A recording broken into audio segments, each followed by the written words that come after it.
అనంతపురం జిల్లా తాడిపత్రి పట్టణంలో పలు వార్డుల్లో తాడిపత్రి ఎమ్మెల్యే జేసీ అస్మిత్ రెడ్డి పర్యటించారు.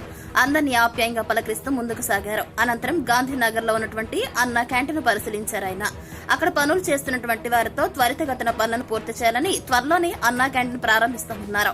ఈ కార్యక్రమంలో ఎమ్మెల్యే జేసీ అస్మిత్ రెడ్డితో పాటుగా మున్సిపల్ కమిషనర్, జనసేన పార్టీ నియోజకవర్గ ఇన్ఛార్జ్ కదిరి శ్రీకాంత్ రెడ్డి, కౌన్సిలర్ విజ్జి, షాకీర్, హాజీ, సుదర్శన్, మల్లికార్జున్ రెడ్డి, తిరుపాల్ రెడ్డి, అంజీ, మురుగన్, బాలు తదితరులు పాల్గొన్నారు.